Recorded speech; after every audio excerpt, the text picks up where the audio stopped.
when you're having this emotional feeling, like you were just about anything, say you're in a relationship, and you think, oh gosh, he's doing this to me because, he doesn't love me enough, or blah, blah, blah, all these things. Start to hold up the mirror. Yes. What am I feeling right now? In this moment, is the information that, I feel like he hates me. Well, is that information true? Right. Like what, right? So you're questioning, you're basically looking at every single thing you're feeling and experiencing and holding up the mirror and saying, what is it about this that is causing me to feel this way? Does it have any truth? Yeah. Am I responding in a way that is just programming from my old experiences? What are those experiences that seem similar to this, that I'm probably tagging on to this experience right now? I promise you, every single problem that couples have is usually that baggage from the past that we never get into, right? And so I love to tell people, so the ask yourself part, Ed, is that reflective journey, okay? And there are really three critical phases of that. The first critical phase is, where am I right now? Like whatever it is, whether you're dealing with your relationships, your career, even your health and fitness, it's that moment of truth. Where am I right now? Because you can't figure out where to go until you really start to question yourself and start to understand where you are right now, really and truly. How are you feeling? Are you happy with this thing you're doing? Does it feel right? Does this career that you're doing feel like it's in alignment with you, or this relationship, whatever it is? When you start to ask, where am I right now with this? A whole bunch of questions will open up to you, sub questions. The second sort of critical phase is, where do I want to be? And it's striking to me as a transformational life coach, how few people spend time with themselves asking these questions. Where do I really want to be in my life? What do I really want?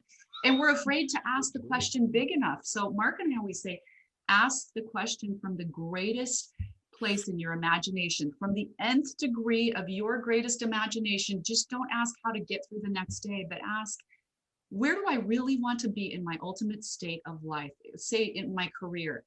And then imagine your greatest career, and then start asking the questions backwards. In this greatest career of my imagination, who am I talking to every day? How am I serving? What products, what services? How are people responding to what I'm bringing? What does that feel like? Who are my top clients? And in that way, you can literally start to engineer your perfect life backwards, but you have to take the time in the questions, in the asking of those questions. Yeah. And then the third critical phase of that is, what specific action steps do I need to take to move that forward? Because so often, and we say, get your asking journal, write down everything, because you will get illuminations, you'll get solutions, you'll get ideas, plans will start to form.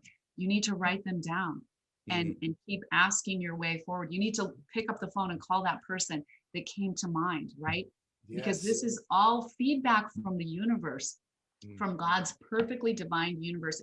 It's funny because we looked at a lot of studies when we were doing this book, Ed, and when you ask yourself a question, a different part of your brain lights up. And it's the part of your brain that does critical thinking. So suddenly you're asking yourself a question and your own brain becomes a better resource to you. Oh. But so few people get stuck in the problem and never ask their way out of it. So they just see the problem and regurgitate it and regurgitate it. Who do I need to fix today? Right? Who do I need to fix? And I spent so much of my younger life, because I started having epiphanies and breakthroughs. I had so much awareness about how one could just completely transform your life if you had the awareness of what's possible. But then I would see like addictions in my family. My father struggled with addiction. It wasn't as blatant as that. It was more of a hidden thing, but it still surfaces in different ways. And I love my dad. He was absolutely brilliant.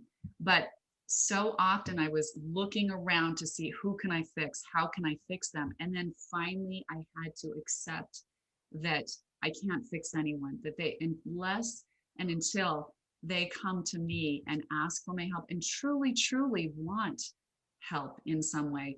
But it's more about, my question now is, how can I hold the space of love for them to discover and thrive, right? For them to grow, discover, and thrive. How can I hold that space? People are afraid sometimes of a bigger future because, and I think that's because we don't truly understand who we are, that we are really made. And it's funny, even Christians, they read their Bible, but they don't believe the words on the page.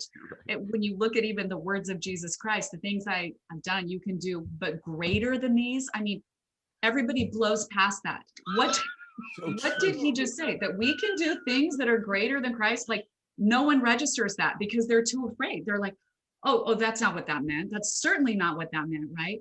But he talked about the oneness between him and the Father, and the oneness between us and our Father, so it's like there is this oneness of God. I mean, it makes sense, doesn't it? And when you look, if we're created in the Creator's image, we are God stuff, right? We don't see ourselves as that. And if we could just start asking these questions, so we ponder that and look at ourselves differently, to see ourselves who we really are, we do have unlimited potential.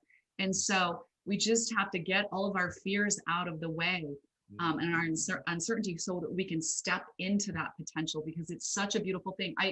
We all do have this ultimate destiny that I think we're all moving toward at any given time. But if we don't ask those questions, we can fall short of that destiny for sure. I mean, we have a lot of little, we'll end up somewhere on the road, but it won't be, at our ultimate destiny. And Mark and I also believe that once you feel like you reach a destiny, people look at him, look, Mark, or look at what we've done.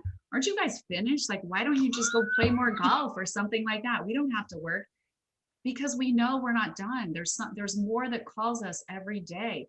We know that we need to keep contributing, keep sharing, keep growing, keep creating. There's so much more that we're creating.